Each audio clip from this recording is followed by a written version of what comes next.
Ang kwento ni Tomby. Ang kwentong ito ay hango sa totoong buhay. Mula ito sa isa nating tagapakinig na itago na lang natin sa pangalang Ramon. Taong 1992, probinsya ng Romblon. Nang mga panahong ito, kasalukuyang mangingisda sa probinsya ng Romblon itong si Ramon.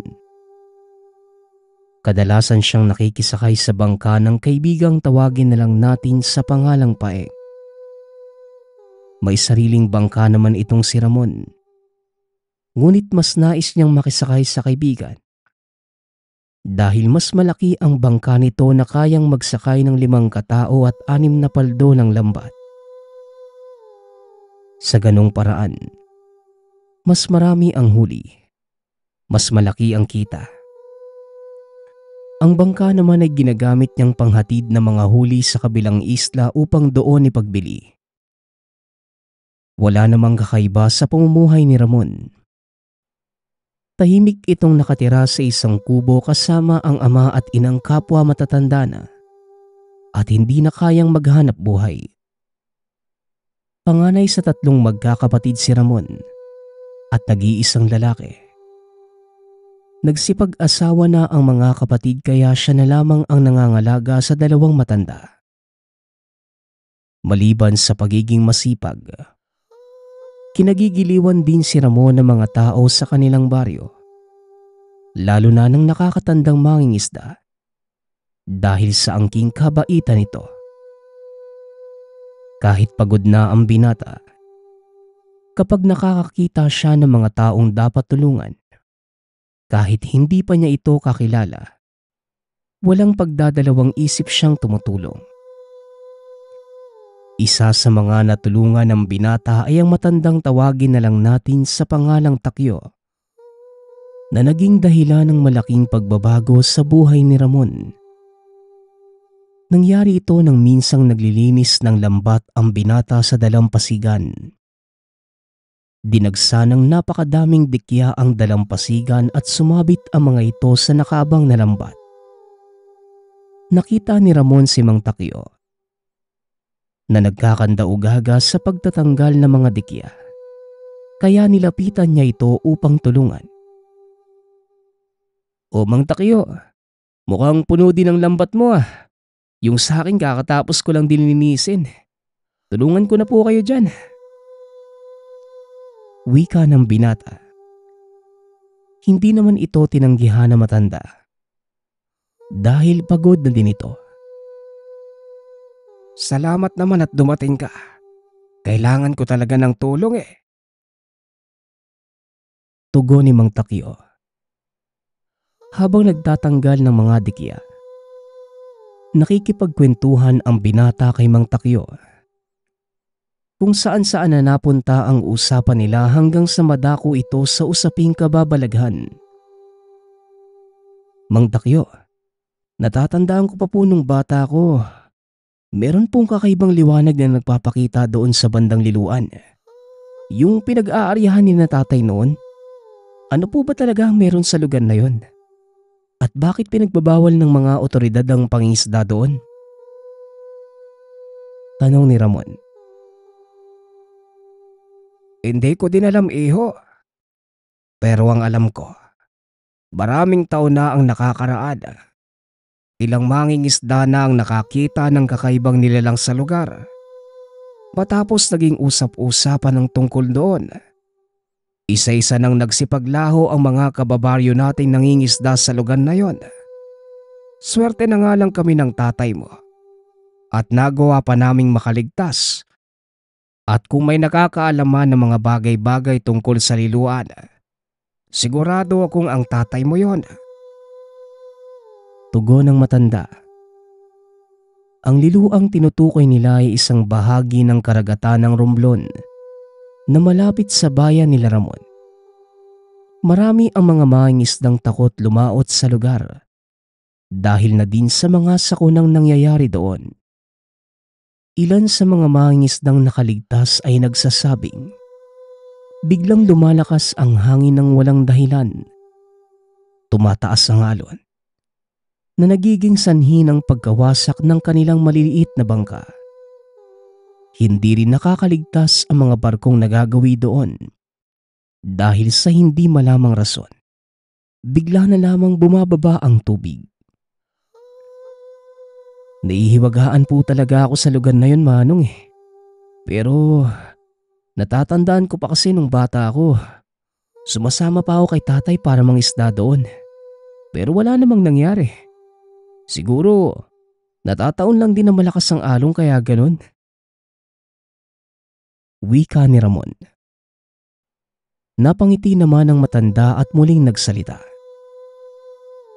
Hindi lang basta nagkakataon ng lahat ng sakuna doon, bata. Bawat taon, may kinukuhang buhay ang liluan. Ang sabi ng mga matatanda noong araw, daanan daw yon ng mga engkantong dagat papunta sa kanilang kaharian. At yung mga nawawalang mangingisda, siguradong napupunta sa mundo ng mga engkanto. Hindi na sila nakakabalik dahil inaalipin sila ng mga naninirahan sa mundong yon. Tugon ni Mang Takyo. Biglang nakaramdam ng kilabot si Ramon. Ngunit kagaya ng iba, iniisip niyang kwentong bayan lang din ito at ginawang panakot sa ilang dayong mangingisda upang hindi pumasok sa lugar.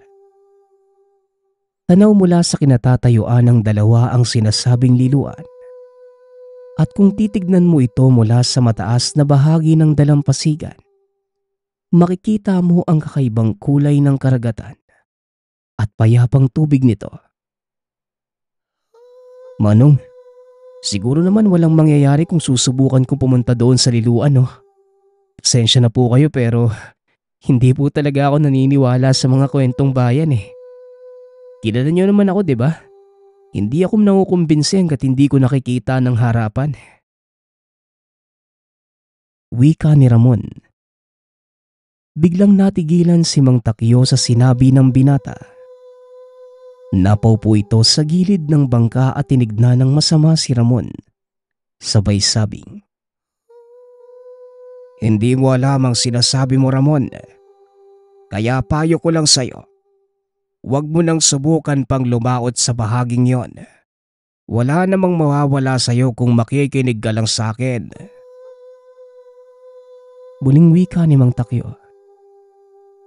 Ngunit sa kabila ng payo ng matanda, nanatiling nakatuon ang atensyon ng binata sa liluan. Tila may kung sinong tumatawag sa kanya para pumunta sa lugar na yon. Matapos malinis ang lambat ng matanda, kagad din itong nagpaalam upang umuwi. Hindi na namalayan ng binata ang oras. Inabot na pala siya ng tanghalian sa dalampasigan. Pagkauwi sa tahanan, kagad siyang sinalubong ng ina. Nanlumo ang binata nang marinig ang sasabihin ito. Ramon anak, ang tatay mo kailangan nating ipatingin sa doktor. Kanina pag-alis mo, nawalan na naman siya ng malay habang nagtitimpla ng kape. Tumadalas na ang pangyayaring yun kaya nag-aalala na ako. Wika ni Nanay Josefina. Napabuntong hininga si Ramon dahil alam niyang gastos na naman yon. Ngunit wala itong magagawa. Dahil gusto din ng binatang mapabuti ang lagay ng ama. Sige po, Nay. Hahanap po ako ng paraan. Medyo matumal din kasi yung bentahan ng danggit eh. Saka mahina yung huli namin ni Paring Paeng. Dagdag mo pa yung napakaraming dikya sa tabing dagat. Tugon ng binata. Matapos kumain, naghanda si Ramon upang puntahan ang mga kapatid para humingi ng tulong. Sa kasamaang palad kapos din sa pamumuhay ang mga ito. Malungkot na naglalakad pa uwi ang binata at habang nasa daan, nakita nito si Paeng na naghahanda ng lambat. O pare, lalaot ba tayo? Malakas ang hangin ah. Tanong ni Ramon. Oo naman pare. Kailangan eh. Ano? Sasama ka ba? Tugon ni Paeng. Alam ni Ramon na walang mahuhuling isda kapag malakas ang hangin dahil kasabay nito ang pagtaas ng alon. Oo naman pare. Kaso, hindi ba delikado lumaot sa ganitong panahon? Tignan mo, walang bangkang lumalaot dahil masama ang panahon eh. Muling wika ni Ramon. Napangiti si Paeng at lumapit ng kaunti kay Ramon sabay bulong na. Sa liluan tayo mag-aarya ng lambat pare. Tiba-tiba tayo pag nagkataon doon. Isipin mo yung dami ng isdang nagpapaikot-ikot sa lugar na yun. Isipin mo kung gaano kalaking perang may sasampa natin sa bangka pare. Hindi ba kailangan ng tatay mo ng pampagamot? Tugon ni Paeng. Biglang napaisip ang binata. Nag-aalangan ito sa pagsama dahil sa narinig na panganib na maaaring nag-aantay sa kanila doon sa liluan. Ngunit nang ibabaw din sa kanya ang matinding pangangailangan na may pagamot ang ama. Sinabi ni Ramon sa sarili na wala namang mawawala kung susubukan.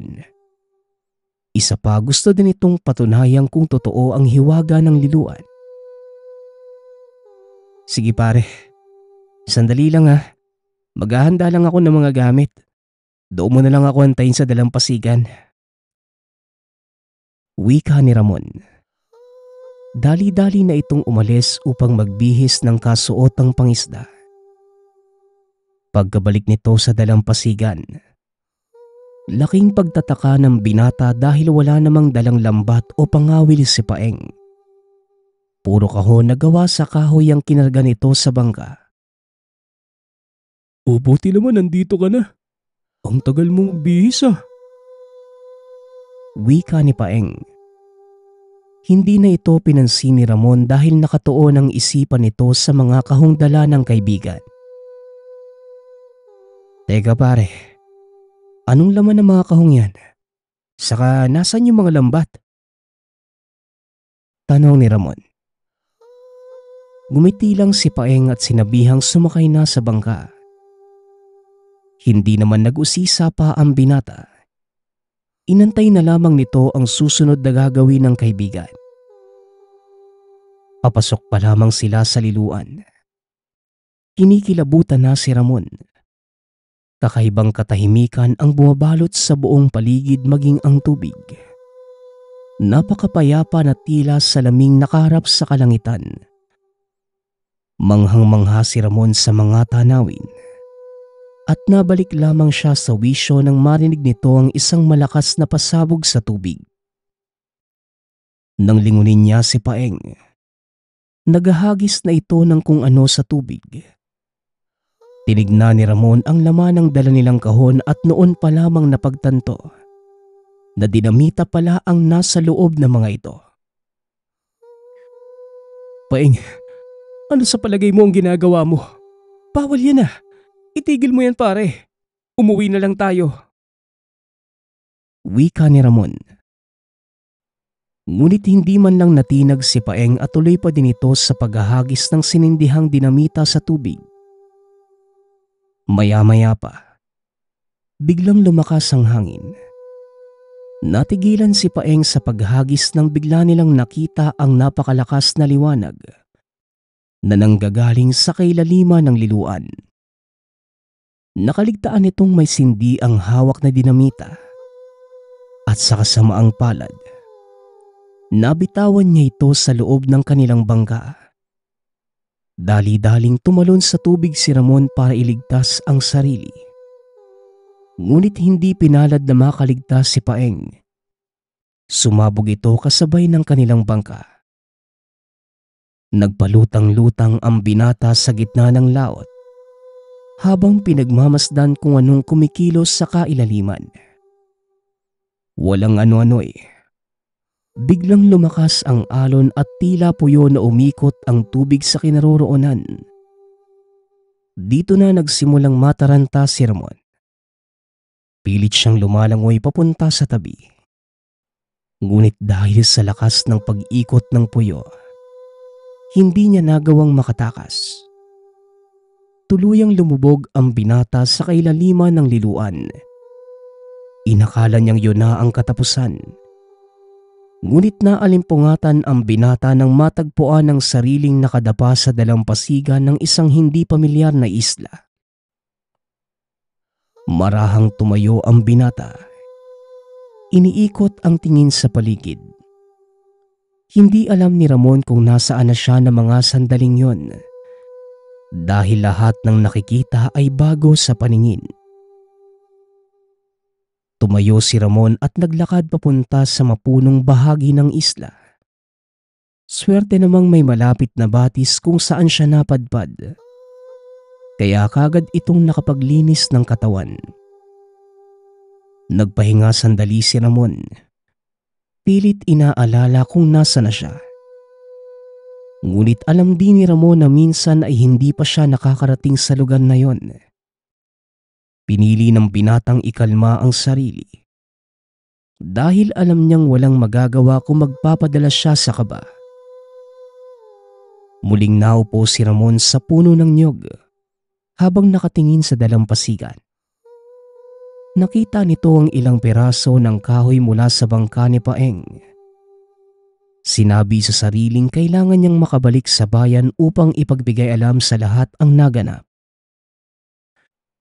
Naglakad-lakad sa dalampasigan si Ramon hanggang sa makakita ito ng isang bakanting bangka sa hindi kalayuan. Dali-dali siyang tumakbo papunta doon upang tignan ang kondisyon.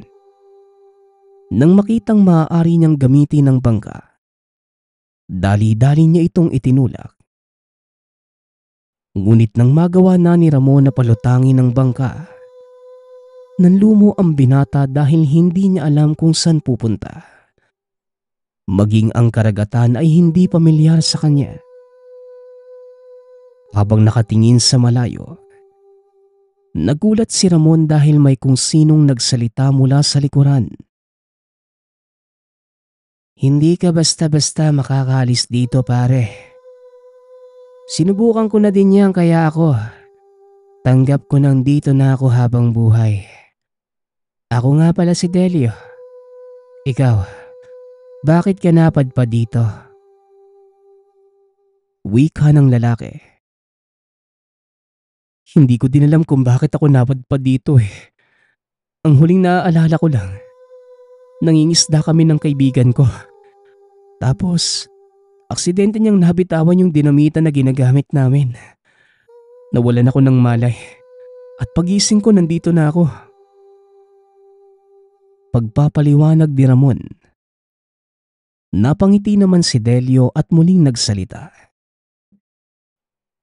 Naku naman, yan din ang nangyari sa aking kaibigan.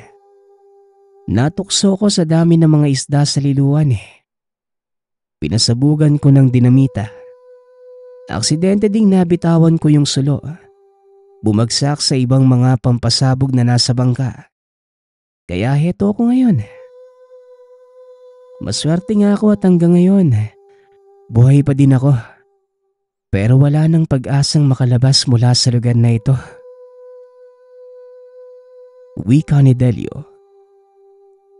Biglang sumayad sa isipan ni Ramon ang kwento ni Manong Takyo tungkol sa mga nawawalang mangingisda.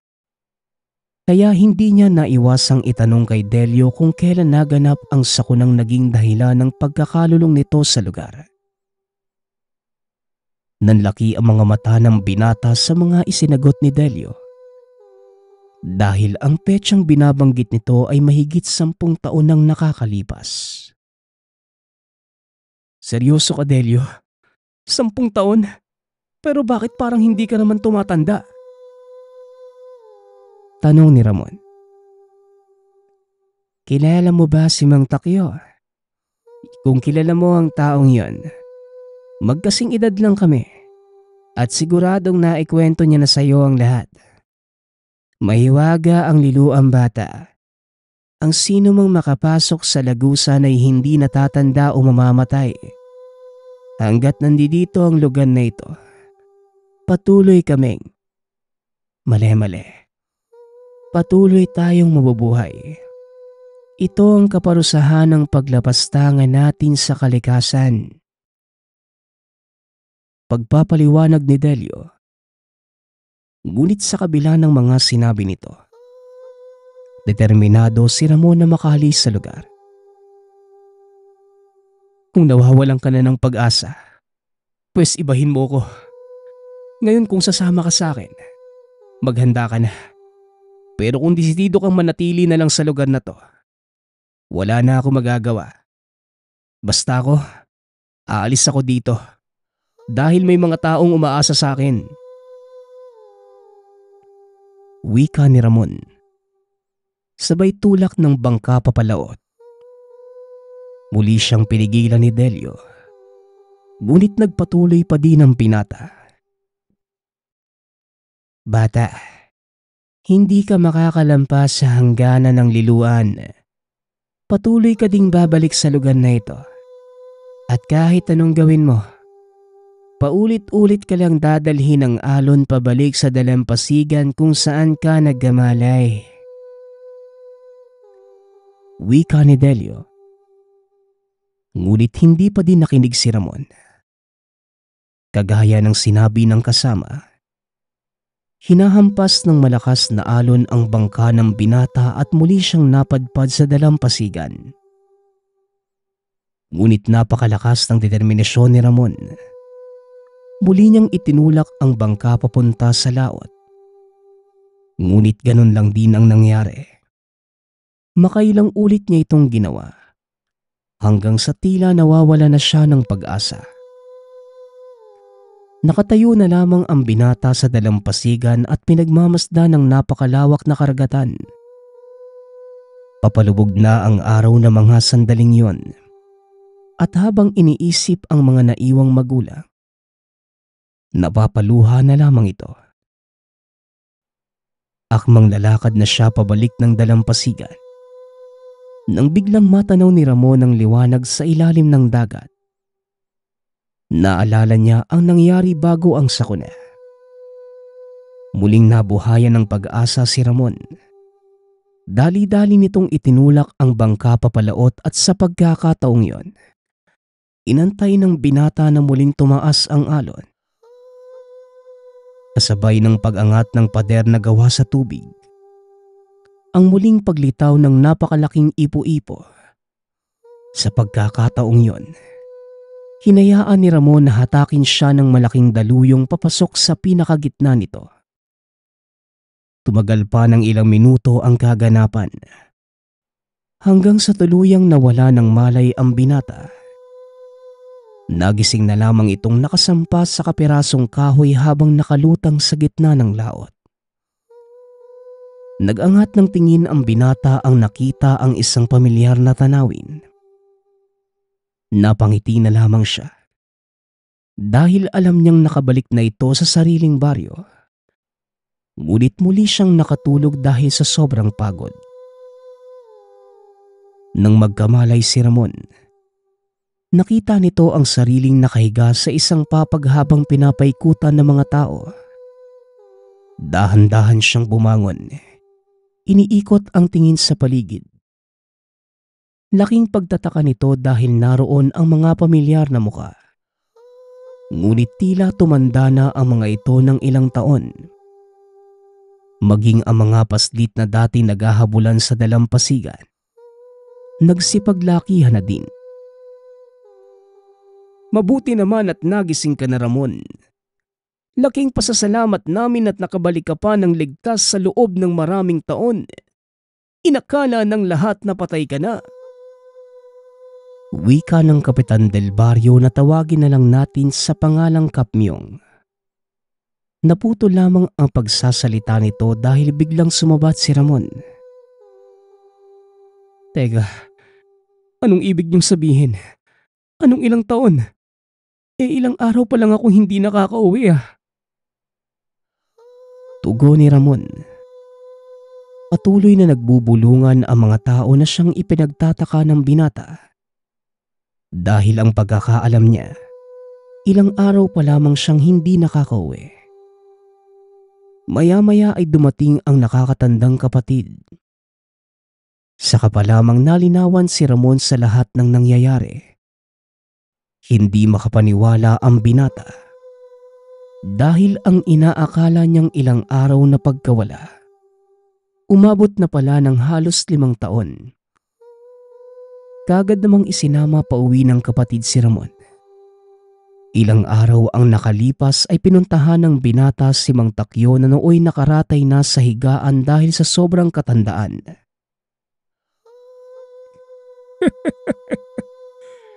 Buti naman at nagawa mong makabalik, Ramon. Napakaswerte mo at nakabalik ka pa ng buhay. Medyo natagalan nga lang. Wika ni Mang Takyo. Dito napatunayan ni Ramon na totoo ang sinasabi ng mga taong ilang taon siyang nawala. Lalo pa nang tignan ni Ramon ang kalendaryo at ang itsura ni Mang Takyo. Yan nga din ang pinunta ko dito, Mang Takyo eh. Paanong nangyari nakulong ako sa isang lugar sa loob ng ilang taon? Tanong ng binata. Ipinaliwanag naman ni Mang Takyo ang lahat. Kagaya ng sinabi nito, ang liluan ay isang mahiwagang lagusan papunta sa kabilang dimensyon. Mas mabagal ang takbo ng oras sa lugar na yun kung ikukumpara sa mundo ng mga tao. Kaya inabot ng ilang taon ang binata sa dimensyon. Hindi man makapaniwala si Ramon. Ngunit naranasan niya ang lahat ng sinabi ni Mang Takyo. Hindi niya akalaing mangyayari sa kanya ang lahat ng yon. At sa kasalukuyan, patuloy niyang sinasariwa ang mga pangyayari. Ipinapasa niya sa mga apo ang isang kasaysayang kailanman hindi niya malilimutan. Nang mga panahong makita ni Ramon ang liwanag sa ilalim ng karagatan. Ang susunod nating kwento ay mula sa isa nating tagapakinig. Naitago na lang natin sa pangalang Bagwis. Taong 1985. Probinsya ng Bohol. Sa probinsya ng Bohol sa isang liblib na baryo, malayo sa modernisasyon naninirahan ang pamilya ni Bagwis. Bata pa lamang ay nahasa na ito ng ama. Anak, pagbutihin mo ang iyong pag-iensayo, pero huwag mong pababayaan ang pag-aaral mo. Yan lang naman ang kayamanan na may papamana namin sa iyo. Wika ni Tatay Pepe. Tumango naman si Bagwis sa sinabi ng ama. Opo naman tay. Pagbubutihin ko po yung pagsasanay at pag-aaral ng sa ganun. Balang araw ako magiging katuwang mo sa buhay. Tugon ni Bagwis. Samantala sa kabilang banda naman, ang mga kaibigan ni Bagwis na sila Makisig at Dakila, nagpapakadalubhasa sa pag-iensayo ngunit ang mga ito hindi na nakapag-aral dahil sa kahirapan. Kaya naman upang may kaalaman ng mga kaibigan, palaging tinuturuan ni Bagwis ang mga ito ng mga natutunan niya sa paaralan. Bagwis, may bago kaming mutya ni Dakila. Nakuha namin to nang sumama kami kila ama sa pangangalap ng mga mutya at langis. Wika ni Makisig. Nanlaki ang mga mata ni Bagwis sa sinabi nito. Talaga? Patingin nga. Sayang di ako nakasama sa inyo. Pumasok kasi ako eh. Tugon ni Bagwis. Kagad namang pinakita ng dalawa ang bago nilang tangan. Namangha si Bagwis at tila nalungkot dahil nahuhuli na siya. Bakit pa kasi nag-aaral ka pa? Hindi mo din naman yan magagamit eh. Dahil kagaya ng ating mga magulang, magiging albularyo tayo. Kaya ano pang saysay ng mga pinag-aaralan mo? Wika ni Dakila. Hindi pwede. Nangako kila tatay na ibabalanse ko ang oras ko. Pagbubutihin ko sa pag-aaral at pagsasanay ng lihim na aral. Tugon ni Bagwis. Ayaw mo na, Bagwis. Mapalad ka nga na pinag-aaral ka ni Mang Pepe. Hindi siya malilinlang ng iba pa kaya ipagpatuloy mo lang yan. Tapos turuan mo kami ah. Gusto ko din matutong bumasa at magsulat eh. Wika ni Makisig. Makakaasa kayo dyan, kaibigan. Hindi ko naman nakakalimutan yung pangako ko sa inyo noon eh. Kailanman hindi ako magbabago. Tugon ni Bagwis. Napangiti naman ang mga kaibigan nito. Sa paglipas ng mga araw, mas lalong naging matibay ang pagkakaibigan. Ngunit nang magkolehiyo na ang binata, naging madalang na lamang ito sa pakikipagkita sa dalawang kaibigan. Palagi na lang abala si Bagwis ah. Tsaka nakita ko may mga bago siyang kaibigan. Mukhang nakalimutan niya na tayo. Wika ni Dakila. Di naman sa ganun, Dakila. Baka naman abala lang sa eskwela. Alam mo naman na malapit nang makapagtapos si Bagwis eh. Tsaka nakikipagkita naman siya sa atin kapag may oras, di ba? Tugon ni Makisig. Ewan ko ba? Mas buti siguro. Magtuon na lang tayo sa pag-iensayo. Para kapag may oras na para sa atin si Bagwis, maturuan natin siya. Ganun naman yung usapan natin, di ba? Muling wika ni Dakila. Nagkasundo si Makisig at Dakila na ipagpatuloy ang kanilang pag-iensayo habang abala sa pag-aaral si Bagwis. Pagkaraan ng mga araw, nakapagtapos na sa pag-aaral si Bagwis at kinausap nito ang ama. Tay, gusto ko na po sanang pagtuunan yung pag-aaral ng lihim na karunungan. Nauhuli na po ako kila Dakila eh. Nakapagtapos naman na po ako ng pag-aaral eh. Sinunod ko naman po lahat ng payo nyo.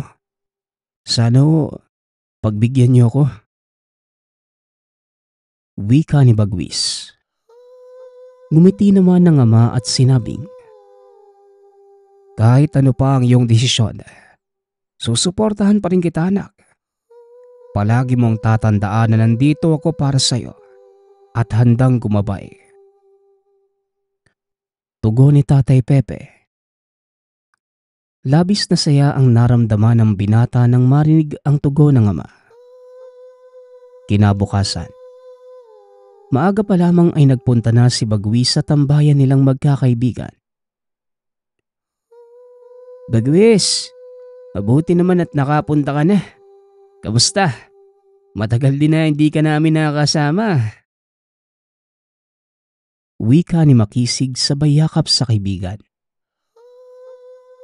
Ay, sa wakas, pinayagan na ako ni tatay na ipagpatuloy yung pag-aaral ng lihim na karunungan. Makakapagtuon na ako dahil tapos na ako sa pag-aaral eh. Siguro naman, tutulungan niyo ako, di ba?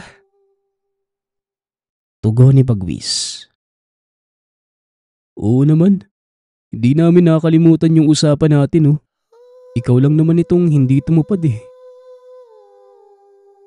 Tinapik ni Bagwis ang kaibigan sa balikat saka ito nagpaliwanag. Naging mahirap yung kolehiyo para sa akin eh. Kailangan ko makipagsabayan para hindi mapag-iwanan. Pasensya na kayo ah. Pare pakiusap. Huwag ka na magtampo. Hindi sa'yo bagay eh. Wika ni Bagwis. Nagtawanan ng mga ito at napailing na lamang. Parang hindi ka naman sanay riyang kay Dakila. Masyado talaga ang matampuhin eh. O paano ba yan? Mukhang marami kang hahabulin sa amin ah. Wika ni Makisig. Mabilis pa yung tumakbo? Baka hingalin ako sa paghabol ah. Pabirong wika ni Bagwis. Ay naku, puro kakalokohan. Handa ka na ba? Ituturo namin sa iyo ang aming natutunan nung wala ka. Wika ni Dakila. Napatango na lamang si Bagwis. Kaagad na nagsimula ang mga ito sa pag-eensayo. Mabilis namang natutunan ni Bagwis ang mga tinuro sa kanya ng mga kaibigan.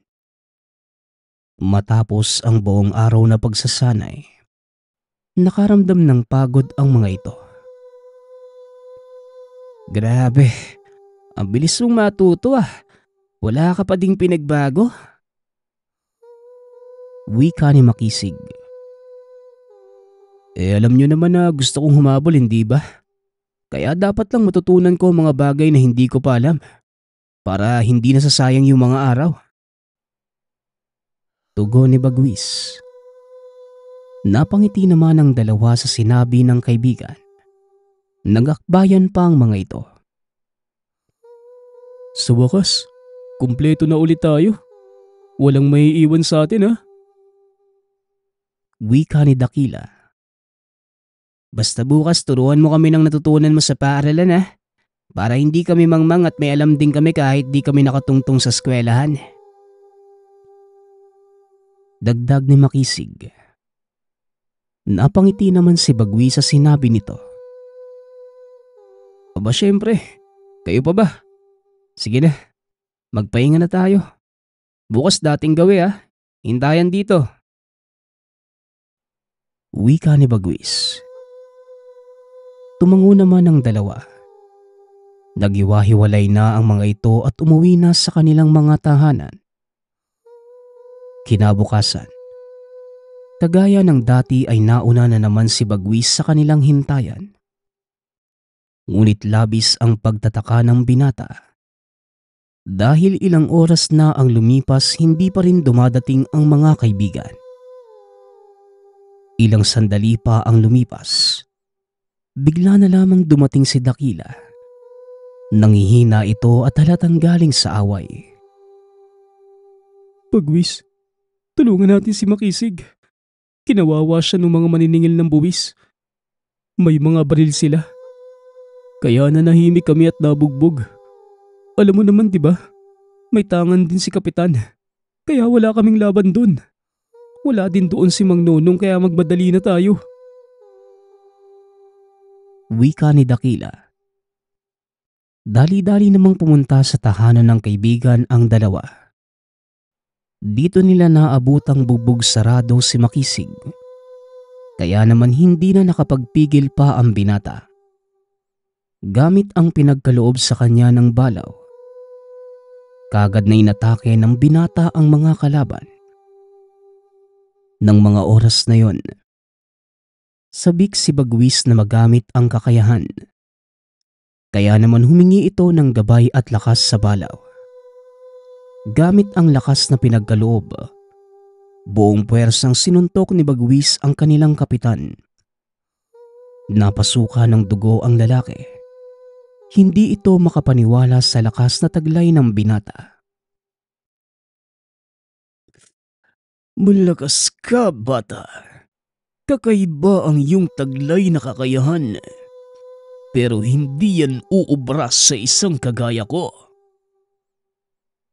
Wika ni Nimuel, kapitan sa kanilang baryo. Ngumisi lamang si Bagwis sa sinabi ng lalaki. Ikaw ang may sabi niyan eh. Tignan natin kung tutugma ba. Tugon ni Bagwis. Sinalakay ni Nimuel ang binata. Pinaulanan niya ito ng suntok. Ngunit mabilis lamang yung naiiwasan ni Bagwis. Nang makahanap ng tiyempo, sinipa ng binata sa tiyan si Nimuel kaya naman napaatras ito. Akmang tatayo pa lang sana ang kapitan nang hatake ni Bagwis ang kwelyo nito at inundaya ng suntok. Nanlaki ang mga mata ng kaibigan dahil sa kakaibang pinamalas ng binata. Hindi pa nakontento si Bagwis dahil paulit-ulit niya itong sinipa hanggang sa napasuka ng dugo. Iniangat nito ang kamay at lumuhod sa paanan ni Bagwis. Pakiusap, huwag mo kong papatayin. Hindi na ako uulit. Wika ni Nimuel. Makakasiguro ba ako sa salita mo? Ayoko nang mauulit pa ang ginawa mo sa kaibigan ko. Kahit na sino pa sa ating kabaryo, dapat maging pantay ka sa lahat. Tugon ni Bagwis. Oo, oo na, gagawin ko. Kung gusto mo ibabalik ko sa kanila ang mga kinuha ko, wag mo lang akong papatayin. Muling wika ng kapitan. Nakaluhod lamang ito habang paulit-ulit na nagmamakaawa sa binata. Mabuti naman at mabilis kang kausap, Kap. Umalis na kayo habang nakakapagtimpi pa ako sa inyo. Wika ni Bagwis. Mabilis na tumakbo sila ni Muel at halos madapa-dapa pa ang mga ito. Dali-dali namang inalalayan ni Bagwis ang mga kaibigan. Dinala niya ang mga ito sa kanilang tahanan at ginamot naman ni Tatay Pepe ang dalawa. Mag-iingat kayo kay Kapitan dahil marami siyang hawak. Hindi natin alam kung ano ang kaya niyang gawin. Maaari ngayon natalo mo siya. Pero palagi mong tatandaan, anak, huwag kang magpapakampante. Babala ni Tatay Pepe. Nanahimik lamang si Bagwis dahil alam ng binata na may punto ang ama. Opo, tay. Alam ko naman po yun eh. Pero hindi ko na napigilan pa ang sarili ko. Kinawawa nila si Makisig eh. Nakapagtataka lang bakit hindi nyo ginamit ang kakayahan na meron kayo. Wika ni Bagwis. Pasensya na. Naunahan kami.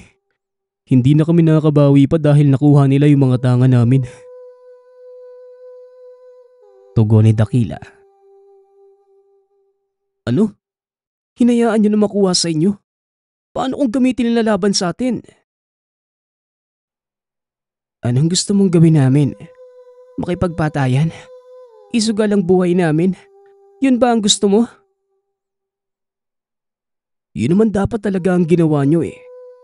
Dahil bilang tagapangalaga, may tangan tayong obligasyon na mapanatili sa inyong mga kamay ang mga yon. Hindi mo ba narinig yung sinabi ko? Naunahan nga kami. Hindi naman kami kasing lakas mo at higit sa lahat. Ang tanga namin walang binatbat sa mutya ni Kapitan. Mapalad ka nga eh. Dahil sa'yo pinagkaloob ang mutya ng balaw. Wika ni Dakila. Napailing na lamang si Bagwis at hindi ito makapaniwala sa mga nangyari. Alam niyo, tama na to mga kaibigan. Salamat na lang sa ginawa mo, Bagwis. Wika ni Makisig. Natahimik si Bagwis sa sinabi nito. Kagad namang nagsalita si Tatay Pepe. Huwag na kayong mag-away-away pa dahil mas lalo lamang lalala ang sitwasyon. Wika ni Tatay Pepe. Ilang sandali pa ay dumating na ang ama ng dalawa. Oh, anong nangyari anak? Nabalitaan ko ang nangyari. Walang hiya talaga yang si Kapitan. Dapat dyan tinuturuan ng leksyon. Yung tipong hindi niya malilimutan. Wika ni Tatay Nonong. Kagad namang nagmano si Makisig sa ama at ganun din ang ginawa ng mga kaibigan. Kinuha ni Kapitan ang mga mutya ni Makisig at Dakila. Kailangan agapan niyo yon. Lalo pat paniguradong babawi yun sa anak ko. Hindi naman niya magagamit ang mga mutsyang yon. Lalo na't hindi naman sa kanya ipinagkaloob. Hayaan niyo. Magpalakas kayo at bawiin ang mga nakuha sa inyo. Tugon ni Tatay Nono. Paano kung mapasunod niya yung mga mutya? Alam naman natin kung gaano kabangis si Kapitan eh. Hindi na tayo bago sa kakayahan na meron siya. Wika ni Bagwis. Natahimik ang mga ito sa sinabi ng binata. Alam nila na meron itong punto. Matapos ang ilang sandali ay nagkasundo ang mga ito na magpahinga muna. Kinabukasan, kahit hindi pa tuluyang nakakabalik ang lakas nila Makisig ay nag-ensayo pa rin ang mga ito. Teka nga muna, pahinga naman. Hinihingal na ako eh. Tsaka naglalamya na sa pagod. Wika ni Dakila. Oh, mas mabuting ipagpatuloy na lang natin to bukas. Kaysa naman mapano kayo. Tugon ni Bagwis. Magpahinga lang tayo ng saglit. Pero itutuloy natin tsaka maaga pa naman eh. Bahala kayo. Ang iniintindi ko lang naman, yung kalagayan nyo. Tama si Bagwis. Magpahinga na muna tayo. Hindi ko na kaya eh. Kesa naman mapahamak tayo. Wika ni Dakila. Sa puntong yon, nagtalo-talo na ang magkakaibigan hanggang sa dumating si Tatay Manuel. Dala nito ang isang lalagyan na may lamang pagkain.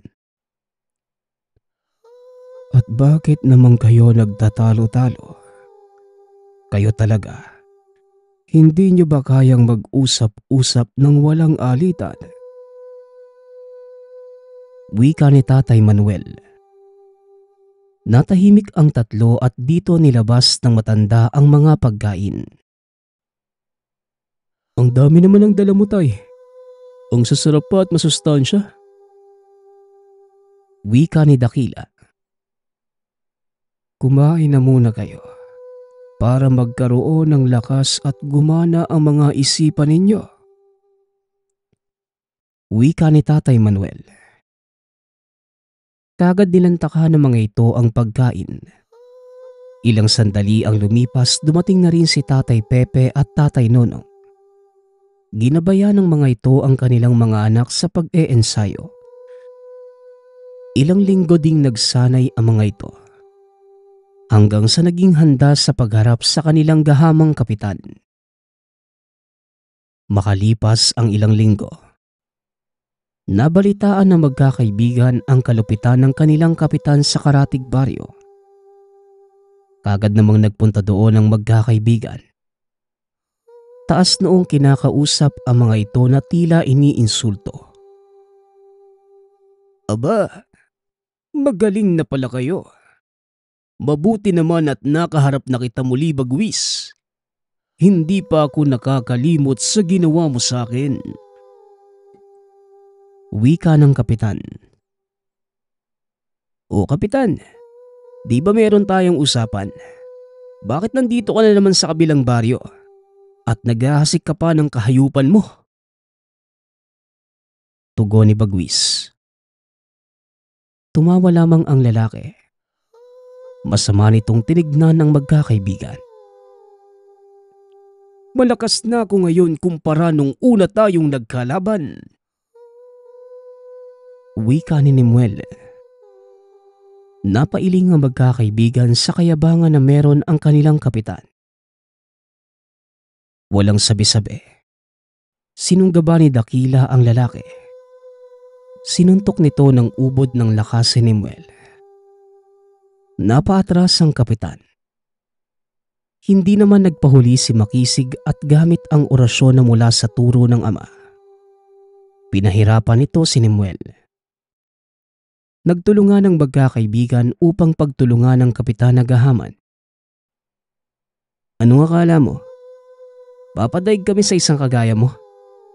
Oh, nakuha mo mga tangan ng kaibigan ko. Pero hindi yun sasapat. Dahil ang tunay na lakas, nasa taong pinagkalooban nito. Wika ni Bagwis.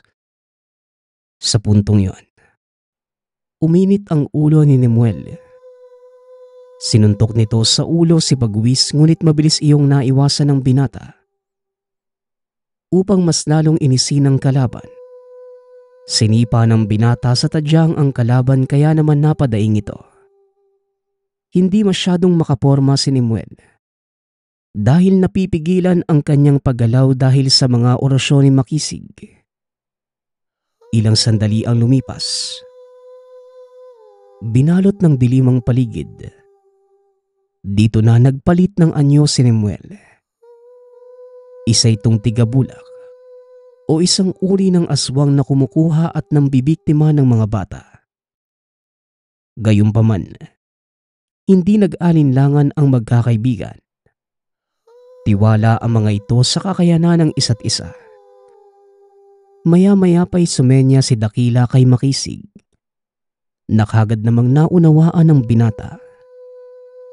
Dali-daling sinimula ni Makisig ang orasyon samantala ang dalawa naman mabilis na kumilos. Pinagkaisahan ng mga ito ang kapitan. May iilan na mga kalahi nito ang nangelam sa gulo. Ngunit hindi ito umubra sa lakas ng magkakaibigan. Gamit ang lakas ni Balaw, tinadyakan ni Bagwis si Nemuel at sinalubong ito ng suntok ni Dakila. Paulit-ulit yung ginawa ng magkaibigan hanggang sa bumagsak ito sa lupa. Kinuha naman ni Makisig ang punyal sa tagiliran. Sa kanito nilaslas ang leeg ng aswang.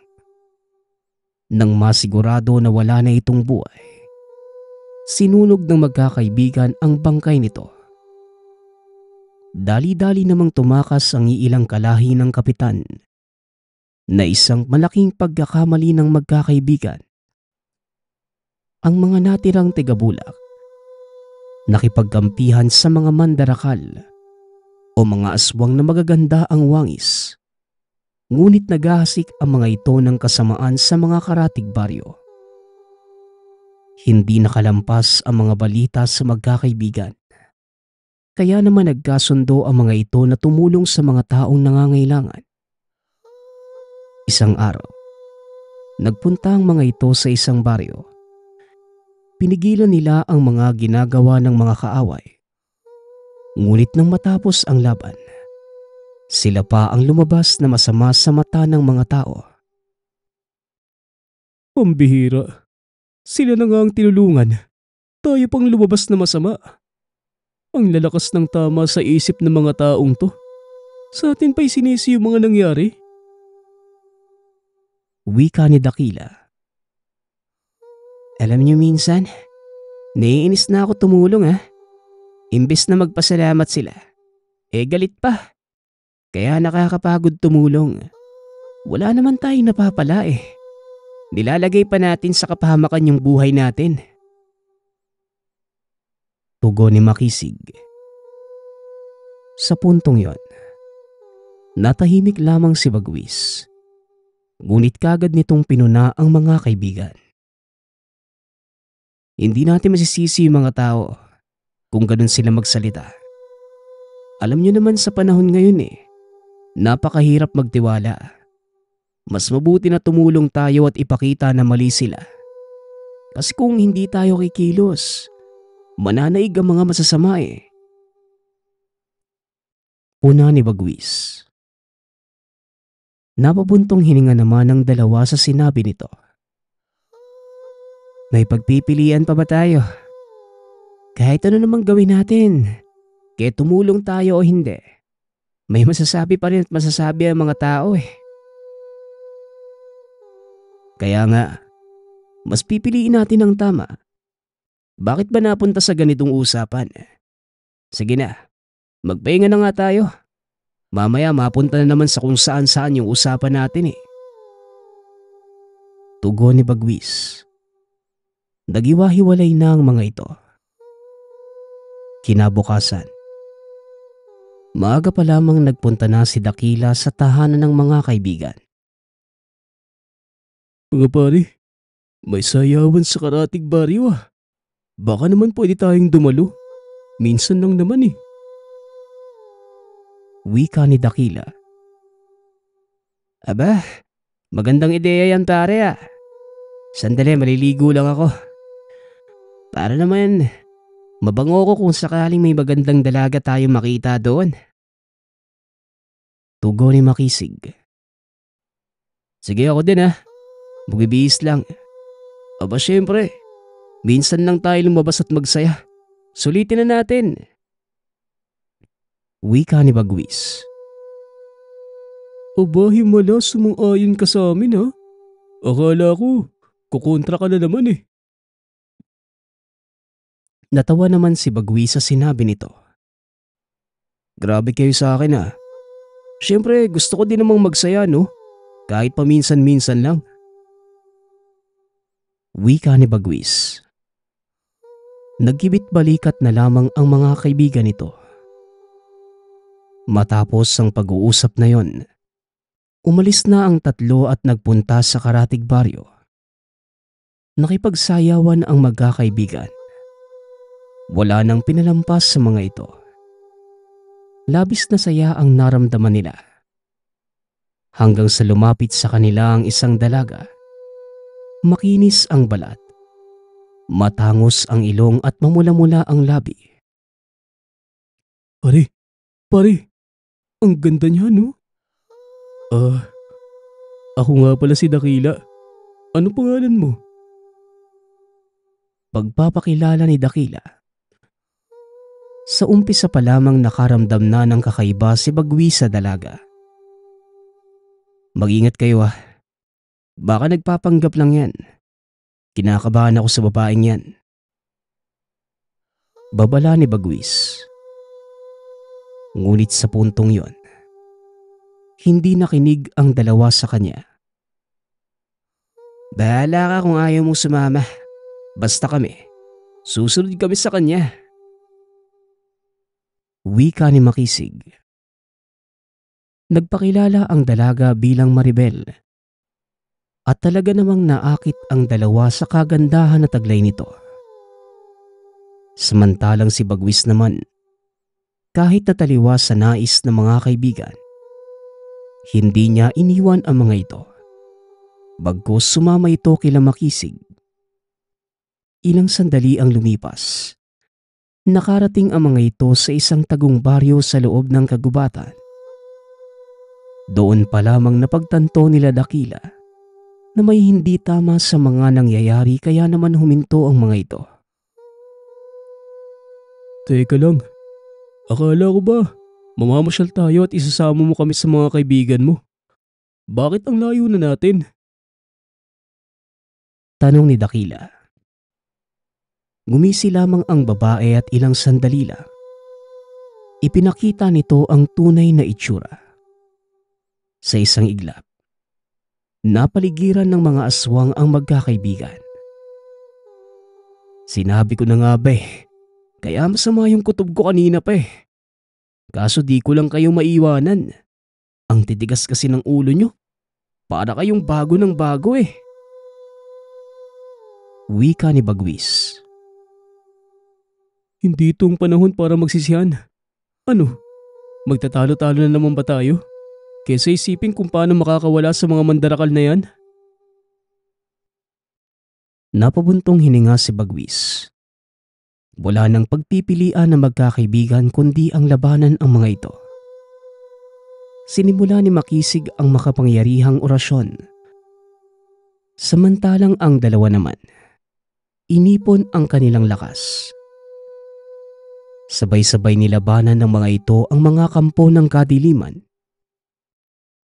Nang mga oras na yon, kahit may sisihang naganap, pinili nilang magtulungan kesa magtalo-talo. Kinalaban ni Makisig ang ibang mga mandarangkal. Samantalang si Bagwis naman ay kagad tinalo ang iilang tigabulak. Naglaban sa orasyon si Makisig at Maribel. Gayunpaman hindi nagpatalo ang magkakaibigan.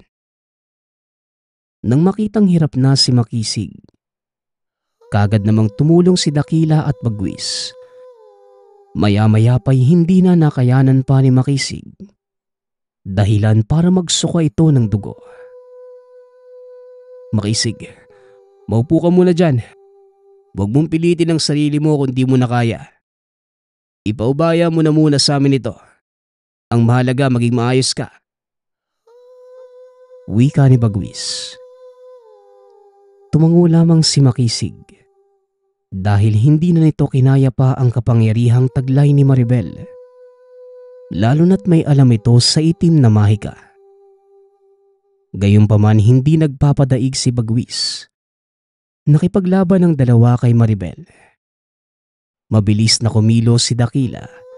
Gamit ang minanang mutya ng pangil ng kalabaw, buong lakas na inatake ng binata si Maribel. Tinamaan niya ito sa dibdib. Ngunit nahawakan nito ang binata at kagad iniangat sa ere. Halos mawala ng hininga si Dakila sa higpit ng pagkakahawak ni Maribel. Hindi alam ni Bagwis ang gagawin. Pumikit ito at humingi ng tulong kay Balaw. Pagmulat ng mata ng binata, makikita ang dedikasyon sa mata nito. Kaagad na sinugod ni Bagwis si Maribel. Sinuntok nito sa tiyan ng babae, kaya naman nabitawan nito si Dakila. Nang makitang nanghina na ng bahagya si Maribel, hindi na nagsayang pa ng oras si Bagwis. Sunod-sunod na inatake nito ang dalaga hanggang sa napahiga ito sa lupa. Akmang tatayo pa ito, ngunit tinapakan ng binata ang dibdib. Mapatay mo man ako, magpapatuloy ang kasamaan ng aming lahi. Hindi mo mapipigilan ng mga kalahi ko. Wika ni Maribel. Kahit anong gawin niyo, hinding-hindi mananaig ang mga masasamang katulad niyo. Tugon ni Bagwis. Hinugot nito ang punyal na nasa tagiliran, sabay saksak sa puso nito. Idiniin yon ng binata hanggang sa tuluyang nawala ng buhay. Nagpulasan ang mga kasamahan ni Maribel nang makitang wala ng buhay ang kanilang pinuno. Gayunpaman, hindi nakaligtas ang mga ito sa bagsik ni Bagwis. Mabilis na kumilos ang binata at sa isang iglap na ubos ang lahat ng mga kalaban. Nang matapos ang labanan, iika-ikang nilapitan ni Bagwis sila Makisig. Teka, may sugat ka Bagwis ah. Maghinay-hinay ka sa paggalaw. Wika ni Dakila. Wala to pare. Ang mahalaga, natapos na ang kasamaan sa ating lugar.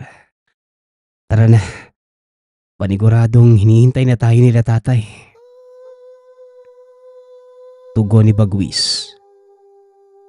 Hinawakan ng mga ito ang isa't isa at sabay-sabay na umalis sa lugar na yon. Matapos ang araw na yon, naging payapa na ang lugar nila Bagwis. At kahit na nagtatalo ang mga ito sa bawat pasya na kanilang gagawin, mas nananaig pa din sa kanila ang kanilang pagkakaibigan. Nagpapasalamat nga pala ako sa nagpadala ng ating kwento. Nawa ay nagustuhan niyo ang inyong napakinggan. Nagpapasalamat din ako sa lahat ng sumusuporta sa ating channel. Nawa ay patuloy niyong suportahan at pakinggan ang ating mga kwento. Hanggang sa muling pakikinig. Paalam.